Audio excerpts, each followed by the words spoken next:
Time now for another edition of Things Bryan Kohberger Doesn't Like About Prison. It's a long list, so get comfy, and I, for one, am delighted by it. I cannot get enough of the petty gripes. When Bryan Kohberger was sentenced to multiple life terms without parole, many assumed his fate was sealed with finality. However, the truth behind those walls is far grimmer and far more complex than a simple prison sentence. What if life behind bars, locked in near-total isolation, proves to be a punishment far harsher than death itself? Inside Idaho's maximum security facility, Kohberger faces a relentless barrage of loneliness, mental torment, and rigid control that crush any hope of normalcy. From constant verbal harassment seeping through the vents to endless routine and surveillance, his existence has become a haunting study in endurance and despair. Arrival and first impressions. On July 23, 2025, Bryan Kohberger arrived at the Idaho Maximum Security Institution, stepping into a world that was starkly different from anything he had previously known. Within hours of his transfer, he filed his first complaint, not about violence or mistreatment, but over a seemingly minor frustration. He couldn't access the prison's electronic system to order commissary items. This initial grievance symbolized the harsh reality sinking in. No longer a criminology student or observer, Kohberger was now just another inmate navigating a rigid and unforgiving system. The Idaho Maximum Security Institution, located south of Boise, is far from an ordinary prison. It's the state's only maximum security facility, housing some of the most dangerous criminals, including those on death row. Kohberger was placed in JBlock, a long-term restrictive housing unit with roughly 30 inmates, many of whom are high-profile or extremely high-risk. Here, freedom is stripped down to bare essentials, carefully controlled for the safety of inmates and staff alike. Inside JBlock, life quickly proved disorienting and relentless. Inmates spend about 23 hours a day confined to their cells, with only a single hour allotted for outdoor recreation. Kohberger lives alone in a small, concrete cell where movement is limited. When he does leave his cell, he must remain in restraints, underscoring the extreme level of control imposed on every aspect of his existence. The initial days were spent in what officials call the medical transition unit, where Kohberger's condition was assessed before deciding on his permanent housing. Even in this brief window, the challenges were clear. He struggled to adjust to the strict daily routine and harsh limitations of prison life. The shift from freedom to confinement was jarring, a world away from the academic environments he once inhabited. This transition period was only the first step in a long, grueling journey marked by loss of autonomy and increased isolation. Kohberger's early complaints hinted at a deeper struggle, not just with physical restrictions, but with reconciling his new identity within the prison hierarchy.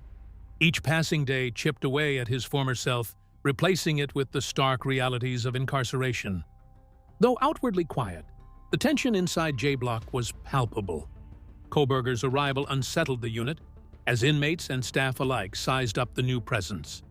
High-profile prisoners like him often become targets, whether for hostility, scrutiny, or isolation, and the atmosphere was charged with underlying aggression. For Kohberger, understanding that control was absolute came with a harsh realization.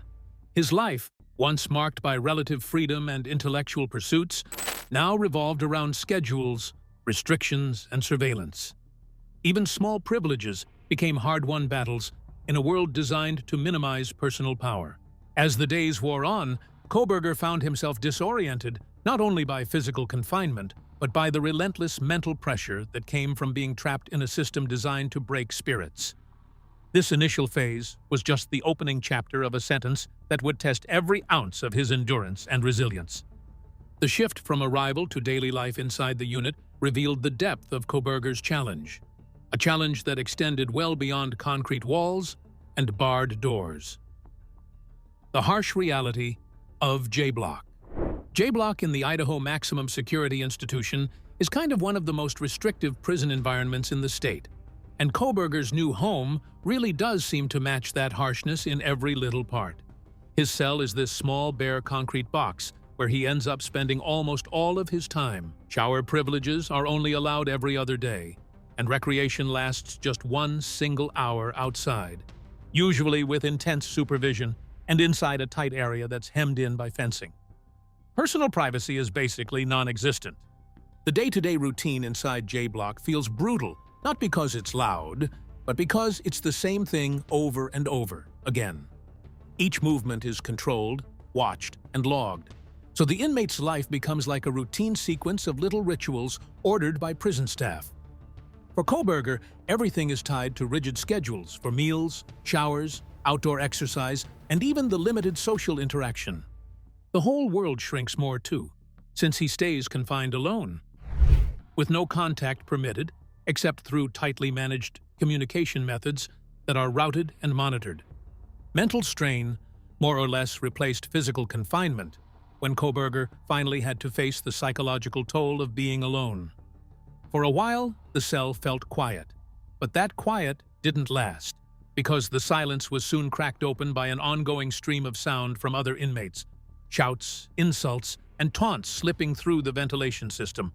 It kept coming, like really relentless, and it left him with almost no room to breathe.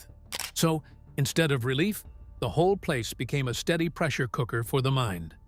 Most prison units, sure, have people interacting face-to-face, but JBlock is built differently, and that design lets inmates torment each other anonymously, basically by using the shared air vents.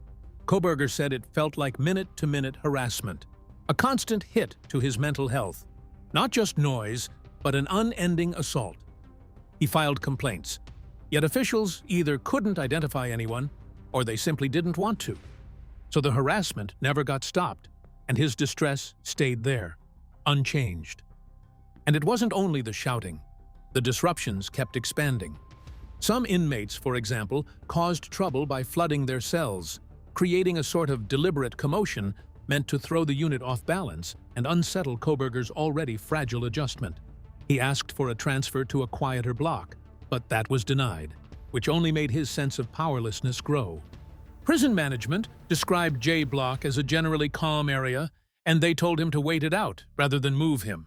The strict regimen and this constant unpredictability was, in a way, really hard for Kohberger, a man who used to be accustomed to structure, control, and precision. Back then, he sort of thrived on analysis and order, but the chaos and routine of JBlock felt like too much, like it would not just settle. Isolation here didn't really give him peace. Instead, it turned into a crucible of stress and uncertainty where, honestly, every day was a test of psychological endurance. Even small complaints started to grow so much in importance, as Kohberger tried to keep some semblance of control. Missing items from his vegan meal trays, delays in commissary orders, and a bunch of other minor grievances became magnified into signs that his autonomy was slipping away. Each lapse, to him, felt like an infringement on his dignity, and it kept feeding this rising feeling of helplessness in a world defined by restriction. The harsh reality of life inside JBlock showed Kohberger that punishment here was more than just physical confinement. Isolation, noise, unpredictability, and control all together created an environment that slowly wore down his mind and soul without any kind of reprieve. Beneath the surface of concrete walls and daily schedules, a relentless psychological battle unfolded, one that would push Kohberger and others to their limits. Inmate hostility and psychological pressure. The continual taunts and insults traveling through the vents were just the beginning of the hostility Kohberger faced from fellow inmates. Prisoners in JBlock quickly discovered how to exploit the ventilation system, anonymously hurling verbal abuse that chipped away at his mental resilience. These actions, impossible to trace with certainty, created a suffocating environment where Kohberger could neither hide nor retaliate. The administration admitted to hearing some shouting near his cell, but couldn't identify specific offenders, resulting in complaints being dismissed. This lack of accountability only encouraged inmates to persist, intensifying the constant harassment. The psychological impact on Kohberger was significant, as he described feeling surrounded and targeted even within his isolated cell. The hostility spilled into daily disruptions as inmates flooded their cells deliberately, employing chaos as a weapon. Such conduct wasn't random, but a calculated effort to rattle the semblance of order. Kohberger's requests to be moved to a better section were denied, leaving him trapped in an environment where agitation and tension simmered just beneath the surface. Experts familiar with prison dynamics point out that individuals who rely heavily on structure and control often find prison life overwhelming. For someone like Kohberger, the unpredictable aggression and relentless noise undermined any hope of adjustment or peace. Isolation here was far from restful. It amplified stress, making each day a struggle to maintain composure. Observers noted Kohberger's frequent complaints about meals, noise, and conditions, interpreting them as signs of his difficulty adapting. Complaining in prison, some say, can backfire, drawing negative attention and weakening one's position among inmates. Kohberger's grievances made clear his desperation for order and predictability in a world defined by chaos. The ongoing psychological pressure was more than just background noise. It was a weapon wielded by inmates to break down newcomers or perceived weak targets. In a system where silence and stoicism signal strength, Kohberger's vocal frustrations marked him as vulnerable, increasing his risk of further harassment. The hostile environment inside JBlock demonstrated that imprisonment is not only about physical confinement, but also psychological warfare, where every sound, every complaint, and every interaction can mean the difference between survival and surrender. The harsh realities Kohberger faced inside the unit set the stage for a complex battle between control and chaos that would define his existence. Prison complaints and the struggle for control. Bryan Kohberger's frequent complaints reveal more than just minor irritations. They tell the story of a man desperately trying to grasp some measure of control in an environment designed to strip it away. Within 3 weeks of arriving, he had filed 5 formal grievances, almost one every few days. These complaints ranged from missing items on his vegan meal trays to disruptions caused by other inmates. To Kohberger, these seemingly small issues weren't trivial. They were battles over dignity and routine in a world that had become unpredictable. His strict vegan diet highlighted another layer of challenge: maintaining personal identity within the rigid institutional framework. Missing tray items or incomplete meals underscored how little control he had over even the most basic needs. The nutritional standards he demanded symbolized a need for order and precision, aspects now painfully absent from his daily life. Every failure to meet these expectations chipped away at his sense of normalcy and fueled his growing frustration. Experts note that Kohberger's focus on grievances could be viewed as a sign of his poor adjustment. Former NYPD Inspector Paul Marrow observed that such fixation on minor complaints reflects difficulty adapting to incarceration. Prison culture, as Prison Minister Keith Roviere pointed out, rewards silence and resilience. Complaining openly can backfire, often putting an inmate at a disadvantage socially and psychologically. In Kohberger's case, vocalizing grievances may have only heightened tensions and made his situation more precarious. His complaints served as a double-edged sword. On one hand, they were expressions of legitimate needs and discomfort. On the other, they sent a signal to other inmates that he was struggling to handle the pressure. In a place where silence and endurance are often mistaken for strength, Kohberger's vocal frustrations painted a target on his back. This delicate balance between standing up for oneself and blending into a hostile environment was one he struggled to maintain. Beyond meals and noise, Kohberger's complaints also touched on issues of safety and isolation. He requested protective custody at a housing placement hearing after multiple incidents disturbed his fragile peace. His desire to have recreation time alone and to be escorted individually reflected a man keenly aware of his vulnerability inside the prison's social hierarchy. At the same time, he voiced a wish to work and be productive, signaling a yearning for purpose despite the oppressive environment. During the hearing, Kohberger showed rare self-awareness, acknowledging that harassment might ease once public scrutiny diminished. This moment revealed the intense psychological burden he carried, the constant spotlight pressing down on him beyond the prison walls. Even as he sought protection and control, Kohberger was painfully aware that his fate was entwined with a public narrative he couldn't escape. Even as Bryan Kohberger fought to assert himself, the institution made clear that some boundaries could not be crossed without consequences. Life inside the prison's response system set the stage for a deeper clash between inmate agency and institutional authority.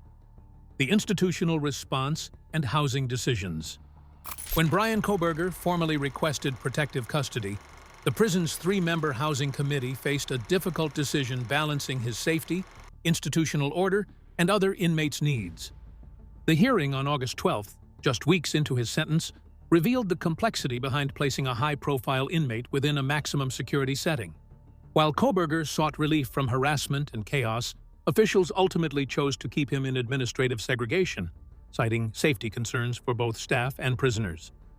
The decision to deny Kohberger's request for relocation underscored the prison's commitment to control rather than comfort. JBlock, though harsh, was considered a generally calm and controlled area. Moving him could have disrupted unit dynamics or placed him in environments with potentially greater risks. The department's spokesperson emphasized that noise and inmate interaction are unavoidable, framing these challenges as part of institutional reality rather than problems to be fully solved. Prison consultant Cameron Lindsay praised the choice as prudent, predicting Kohberger's housing situation would likely remain consistent over the long term. Lindsay advised quiet adjustment to institutional routines as the best way to reduce tensions and conflicts. However, Kohberger's continual complaints, requests for transfers, and vocal frustrations suggested he struggled to embrace this advice, inadvertently drawing more attention within an environment where visibility could mean danger. The official stance reflected a broader philosophy governing maximum security incarceration. Prioritize safety and order over individual comfort. In such a rigid system, decisions are dictated by risk assessments rather than human needs. For Kohberger, this translated to a persistent state of confinement within a space that was designed for control, containment, and minimal privileges. Privacy was nearly impossible, highlighted by reports of alleged leaks showing Kohberger inside his cell. These incidents, not officially confirmed but widely circulated, demonstrated that even his isolation had cracks. The Idaho Department of Correction responded swiftly, warning staff about severe consequences for unauthorized recordings. Yet the rumor alone exacerbated his vulnerability, reminding Kohberger that his movements and moments of solitude were still subject to scrutiny and exposure. The constant surveillance and public spotlight underscored the unique pressures faced by high-profile inmates. Kohberger could never fully separate himself from the world outside his cell, where media and public interest fueled the intensity of his experience. This duality, physical isolation paired with public exposure, magnified his psychological strain, deepening the sense that escape was impossible. Facing unyielding institutional structures, Kohberger's reality became one of rigid containment and relentless surveillance, a far cry from any hope of redemption or peace. The walls, closing in physically, had a counterpart in the growing psychological isolation that would define his sentence in lasting ways. Life sentence versus death penalty. Bryan Kohberger receiving multiple consecutive life sentences without parole means, in practice, he's going to be living behind bars for the rest of his life. A lot of people consider this punishment to be even tougher than the death penalty itself. Rather than having one clear execution date to look at, he has to sit with years and years of confinement, repeated routine, and isolation, with no real chance of freedom later on. In Idaho's most restrictive housing setup, every day kind of runs the same way over and over. Meals, showers, limited recreation, and even supervised contact are slotted into fixed times, so there's very little personal control over daily life. That kind of constant repetition, plus the lack of liberty, can build up into a serious psychological strain. Experts have been saying for a long time now that staying alone for too long can end up feeding anxiety, depression, memory trouble, and a bunch of other mental issues, especially if it keeps going for many years. When there is little stimulation and near zero human contact, it can make time feel like it crawls, kind of painfully slow, and that alone adds weight to the emotional stress. Even in isolation, prison is rarely truly silent. There are always echoing sounds, voices drifting in from adjacent cells, and this constant sense of being boxed in.